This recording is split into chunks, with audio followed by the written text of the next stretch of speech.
Logikanya, secepat apapun orang lari dengan jarak hampir 300 meter, pasti akan kelihatan juga. Apalagi ada ibu-ibu yang saya lihat menggendong anaknya. Apa mungkin bisa lari secepat itu? Udah capek, pengalaman hal kayak gini bikin saya benar-benar lemas.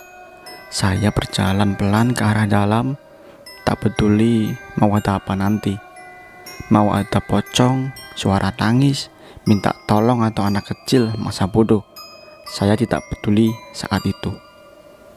Sampai di kamar, saya langsung menuju kasur karena badan rasanya benar-benar letih saat itu. Bahkan saya tidak sadar kalau sampai ketiduran dengan baju yang belum saya ganti. Tapi saya bersyukur, jadi tidak ngerasain gangguan-gangguan seperti kemarin lagi. Hari kelima sampai ketujuh sama. Banyaknya kegiatan di kampus membuat saya selalu langsung tidur begitu sampai di kamar kos. Feeling saya merasa sepertinya mereka takut ganggu saya lagi karena teriak waktu itu. Ternyata saya salah. Hari ke-8 puncak-puncaknya gangguan. Dengan gemetar saya ceritain ini semua. Saya nggak berharap kalian percaya, tapi inilah yang saya alami saat itu. Hal-hal yang membuat kita takut itu kadang susah buat dilupain, bahkan ingat sedetail mungkin. Hari itu saya sakit, mungkin karena kelelahan dengan banyaknya kegiatan di kampus. Saya juga tipe orang yang punya imun rendah, jadi mudah lelah dan juga gampang sakit. Saya pernah mendengarkan kata-kata teman saya, ketika keadaan kita lagi kurang fit dan badan juga lelah, kita jadi gampang buat diganggu dan gampang buat ngerasain hal-hal gaib. Entah itu benar atau tidak, tapi saya rasakan itu. Dari bangun tidur, badan saya sangat lemas. Pesan makan pun dengan aplikasi online, dan saat saya ambil pun, lagi-lagi ekspresi wajah drivernya seperti orang bingung. Entahlah, saya nggak mau pikirin itu juga. Memasuki waktu maghrib, suasana kembali hening. Saya cuma bisa tiduran di kasur. Saya tidak memberitahu AB karena menurut saya sakit ini masih bisa sembuh dengan sendirinya. Cukup istirahat saja, menurut saya sudah bisa bikin sembuh. Saya lupa waktu itu jam berapa. Posisi masih sama di kasur. Tiba-tiba ada suara dari arah depan kamar. Suara yang aneh menurut saya. Srek, srek, srek. Suara itu seperti benda diseret. Dari yang tadinya pelan saya dengar, hingga akhirnya suara itu berhenti tepat di depan kamar saya. Saya sadar, tapi cuma bisa diam. Merinding mulai saya rasakan. Dalam hati bertanya-tanya, itu suara apa? Mau bangun tapi malas gerak dan juga takut ada yang aneh-aneh. Saya diamkan. Mungkin ada sekitar 30 menit suara itu gak ada lagi. Biarlah, yang penting gak ganggu saya sampai ke dalam. Tapi tidak lama ada yang mengetuk pintu kamar saya. Tok, tok, tok. Saya diamkan. Kalaupun iseng pasti gak akan ngetuk lagi. Tok, tok, tok. Pintu kamar saya diketuk lagi. Karena malas saya pun teriak, "Siapa?" Gak ada jawaban, tapi kembali mengetuk.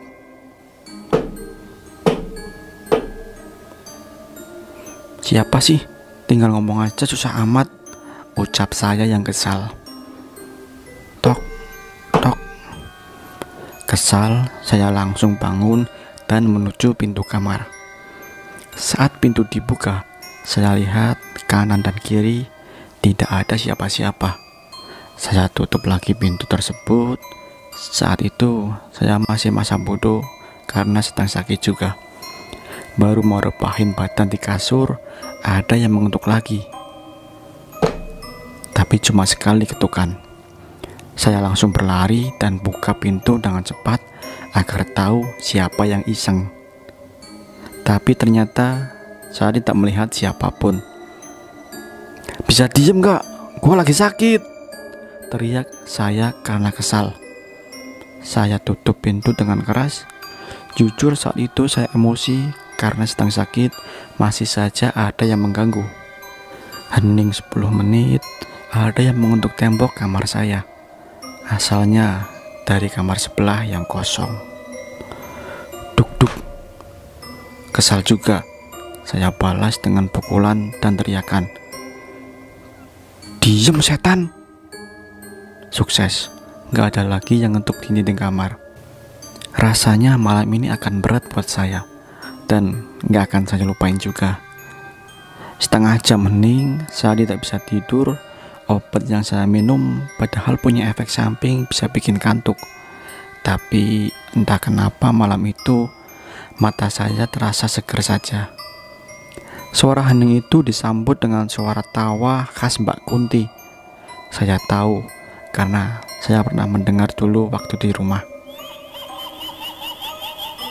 Gak pakai lama, badan langsung terasa merinding luar biasa. Suara tawa Mbak Kun itu kembali terdengar. Kecil tapi menusuk di kuping. Rasanya seperti dekat dengan saya.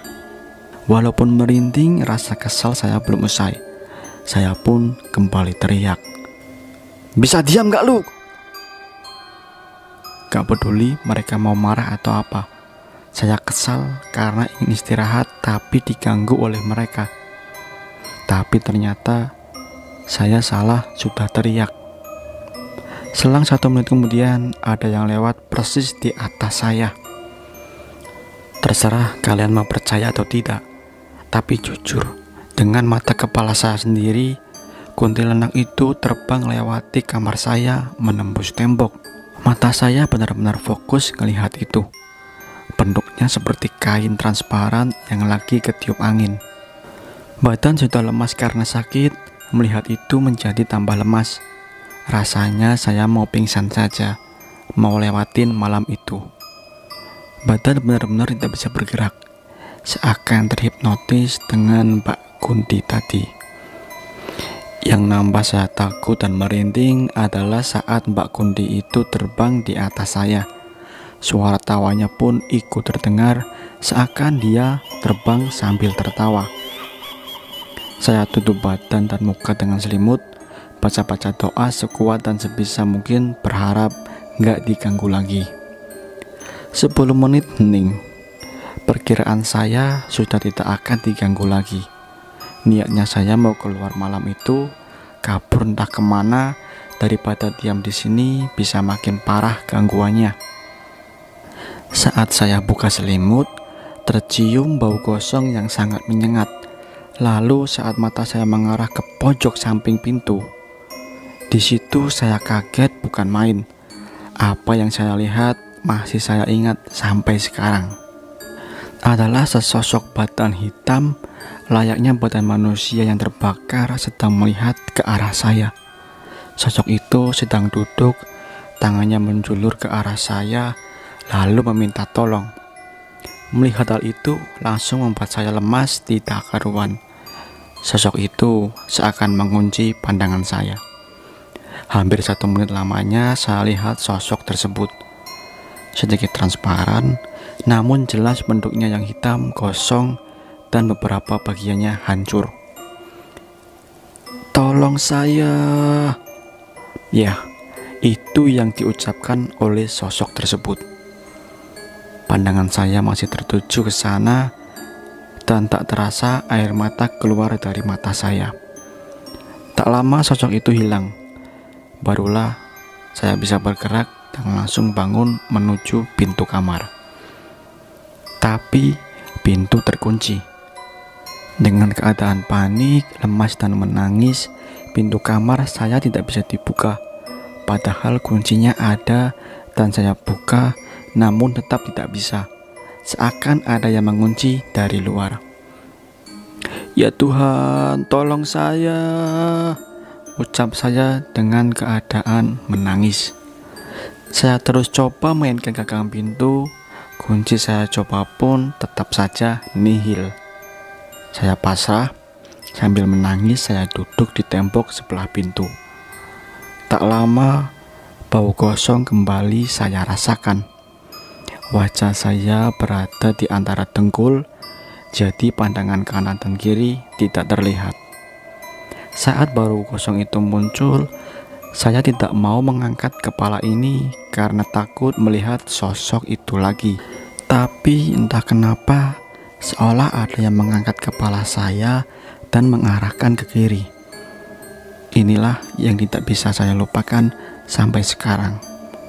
Sosok kosong tadi sekarang posisinya di samping saya. Wajahnya sangat dekat dengan saya. Dengan jelas saya melihat kulitnya yang hitam dan bersisik. Tulang tangannya dan badannya serta tulang kepalanya sangat jelas. Kedua matanya bolong dan sosok itu membuka mulutnya yang membuat saya jadi melihat gigi dan rongga tenggorokannya. Ya Tuhan, ampun, tolong. Itulah kira-kira yang saya ucapkan setelah melihat sosok itu. Teriak keras-kerasnya dan menangis sejadi-jadinya. Tak lama, pandangan saya gelap. Kemudian mata saya terbuka. Saya lihat jam menunjukkan pukul 3 sore. Ya, selama itu saya pingsan. Pertama kalinya dan dengan jelas melihat sosok yang mengerikan dan menakutkan persis di depan muka saya. Posisinya saya masih di tempat yang semalam. Saya bangun dan duduk di kasur. Perut terasa sangat lapar. Saya langsung pesan menggunakan aplikasi online. Ada 3 driver yang menolak pesanan saya. Padahal dekat dan juga ini masih sore. Tapi entah kenapa pada menolak semua. Sampai akhirnya ada 1 driver yang memberi pesan di dalam aplikasi tersebut ke saya. Kang, ini teh bener alamatnya? Begitu kira-kira pesannya. Iya bener mas, kenapa emangnya? Gak bercanda Kang. Ngapain bercanda? Ini alamat kos saya mas. Perlahan saya mulai tersadar. Ada yang aneh memang dengan kos ini. Melihat semua ekspresi driver yang saya pesan hampir sama. Kang, itu gedung udah lama kebakaran. Sumpah, balas driver tersebut. Melihat balasan driver itu, pikiran saya langsung mengulang kejadian-kejadian yang saya alami selama di sini. Memang ada masuk akalnya. Bau gosong, sosok kosong, dan penghuni kos ini serta pemilik yang sama anehnya membuat saya hampir percaya. Tapi entah kenapa saya buang itu semua pemikiran. Pesanan saya langsung di-cancel oleh driver tersebut. Mau gak mau, saya harus jalan kaki beli sendiri makanan di luar. Sebelum itu, saya mandi terlebih dahulu, biar badan segar. Saat keluar kamar menuju kamar mandi, di seberang kamar, saya melihat Mas Wawon sedang berdiri di depan kamarnya. Dia seperti memperhatikan saya. Mas, tegur saya dengan senyuman. Tapi dia langsung masuk ke dalam kamarnya. Buset dah, gitu amat, gumam saya dalam hati. Saya kembali ke jalan kamar mandi, dan lagi-lagi hal aneh saya rasakan.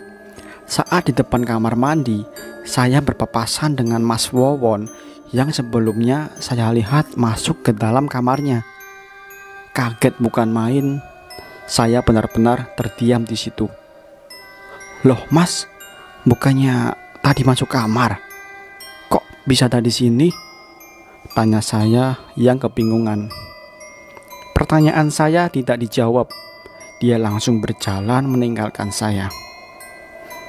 Tapi saat Mas Wawon lewat depan saya, tercium bau gosong yang sangat menyengat. Disinilah saya mulai curiga. Perkataan driver tadi mulai terpikirkan oleh saya. Niatnya setelah beli makanan, saya mau menunggu di bangku depan.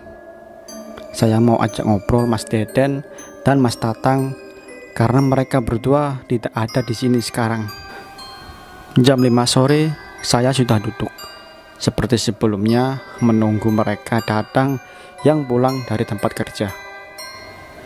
Setengah jam kemudian datang Mas Tatang. Dia masuk dan menghiraukan saya begitu saja. Saya panggil, namun dia tak menoleh sama sekali. Ya sudah, saya biarkan. Mungkin sedang lelah baru pulang kerja. 10 menit kemudian Mas Deden datang. Kali ini dia menoleh ke arah saya. Tapi ya, tetap saja sama seperti Mas Tatang, mencuekin saya. Kesal, saya langsung masuk ke dalam kamar. Di dalam kamar pun, pikiran saya bermutar-mutar. Karena pesan dari driver tersebut, saya jadi kepikiran apa benar yang dia omongin itu. Tapi di satu sisi, saya sedikit tidak percaya walaupun sudah sering diganggu di sini. Mungkin karena harga kos yang murah, jadi nalar saya menepis semuanya. Gua samperin lah satu-satu daripada penasaran, ucap saya dalam hati. Jam 7 malam, saya tahu mereka semua ada di kamarnya karena tidak ada suara motor yang menyala, dan saya juga lihat dengan mata kepala sendiri kalau mereka semua masuk ke dalam kamarnya. Saya bangun, berjalan menuju ke arah Mas Deden. Pintunya tertutup. Saya ketuk-ketuk, tapi tidak ada jawaban. Kali ini saya benar-benar kurang ajar.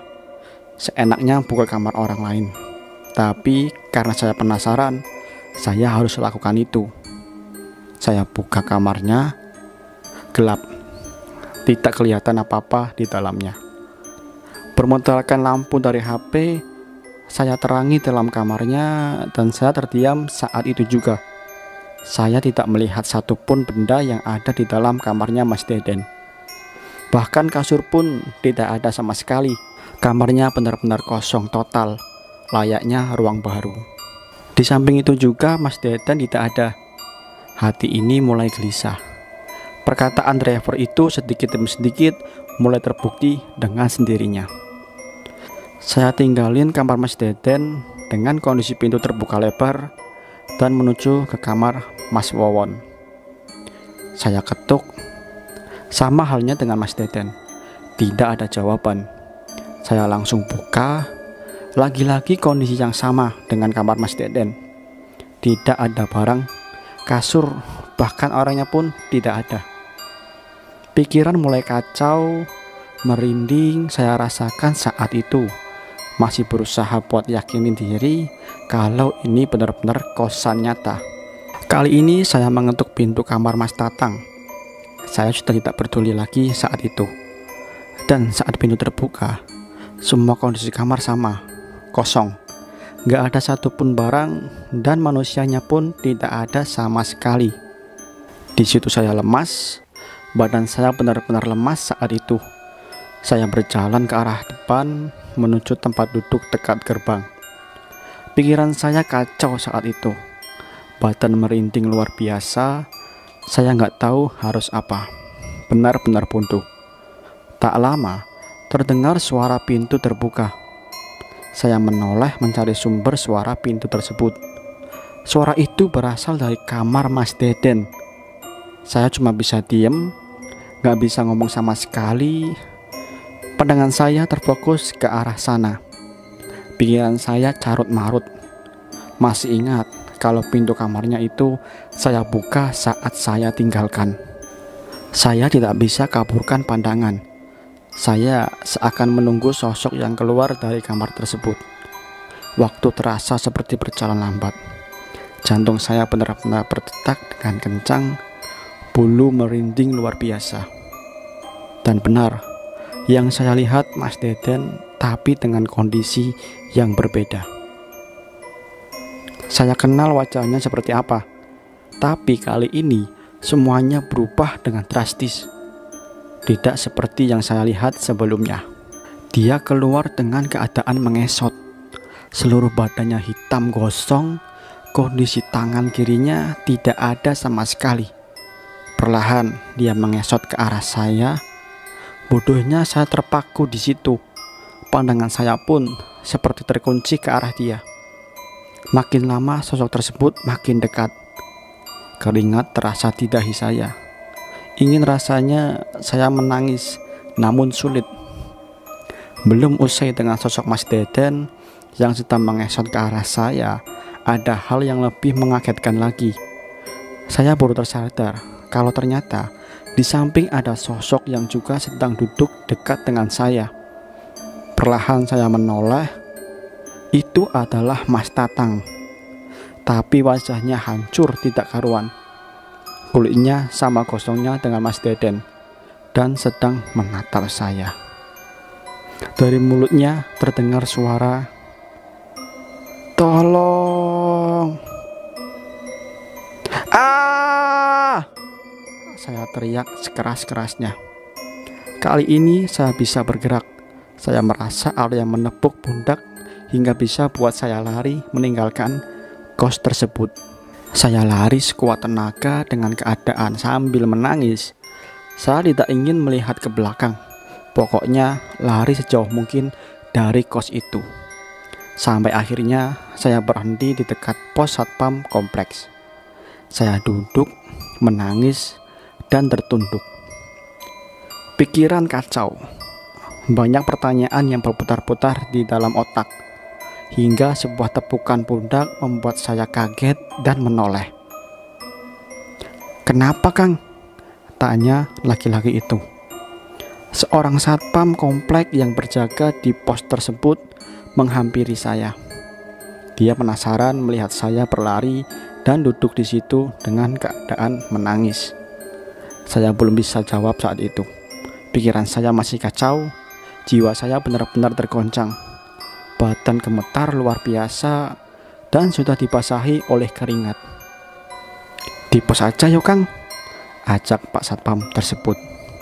Saya menuruti dan mau dipopong oleh beliau karena jujur saat itu badan saya lemas rasanya. Saat duduk di dalam pos, saya diberi air putih. "Minum dulu, Kang, biar tenang," ucap beliau sembari memberi gelas. Saya minum. Saya lihat sekitar hanya beliau saja sendirian. Sebut saja beliau dengan Bapak Kosim. Pak Kosim terus berusaha menenangkan saya dan ingin saya menceritakan apa yang saya alami hingga menjadi seperti ini. Butuh 15 menit lebih buat saya bisa tenang saat itu. Gemetar mulai perlahan menghilang dan nafas saya mulai stabil kembali. Setelah itu, saya baru siap untuk bercerita semuanya. Saya ceritakan secara detail apa yang saya alami dari awal datang ke kosan tersebut hingga jadi seperti sekarang. Pak Kosim terlihat mengambil nafas panjang. Dia seperti ingin menjelaskan sesuatu. "Namanya siapa?" tanya Pak Kosim. "Andri, Pak." "Gini loh, kamu itu adalah orang ketiga yang ngalamin hal ini," ucap Pak Kosim.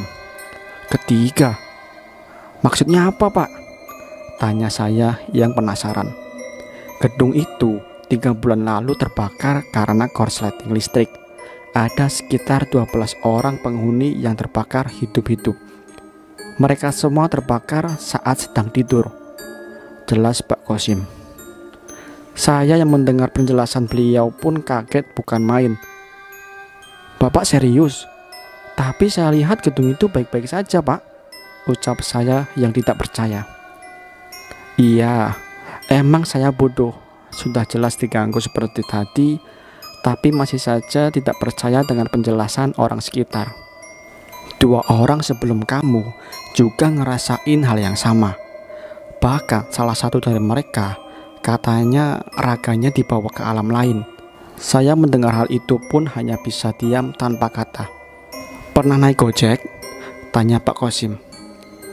"Pernah, Pak. Kenapa emangnya?"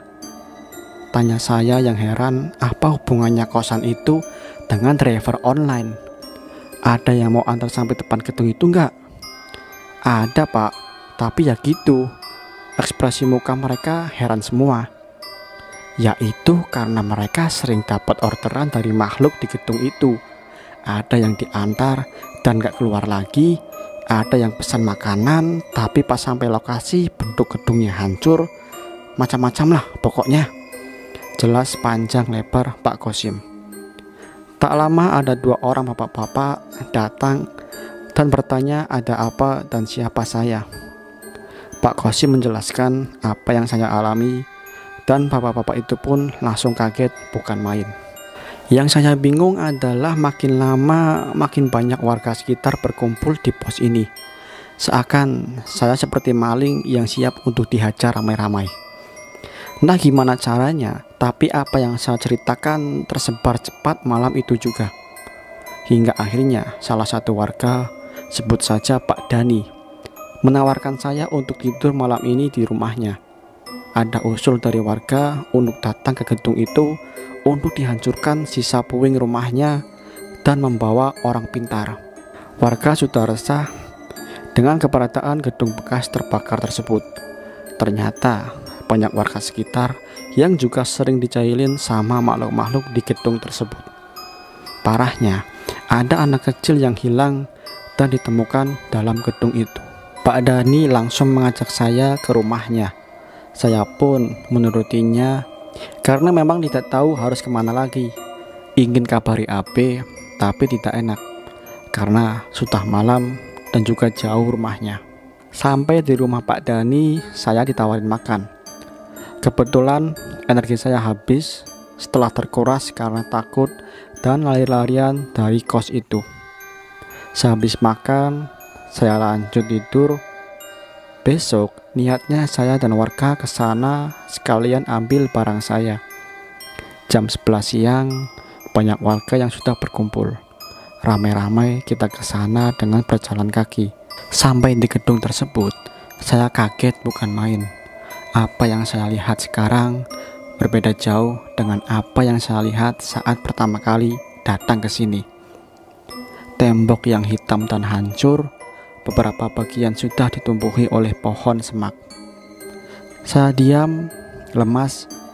Bagaimana saya hidup selama 10 hari di sini? Saya tidur di mana? Mandi di mana? Terus baju saya gimana? Lalu motor-motor yang parkir di sini kemana? Pertanyaan-pertanyaan seperti itu berputar-putar di pikiran saya. Kang, tinggal di sini kemarin? Tanya salah seorang warga. Iya, jawab saya yang lemas. Berapa lama? Kok bisa sih? 10 hari lalu lah kira-kira. Saya juga nggak paham mas. Saya datang ke sini aja, bagus banget ini gedung. Banyak warga yang bertanya-tanya. Mereka penasaran dan heran bagaimana saya bisa tinggal di sini dengan makhluk halus tersebut. Saya jalan ke arah kamar, niat hati ingin ambil barang saya, tapi nihil. Percaya atau tidak, barang saya semuanya hangus tak berbekas.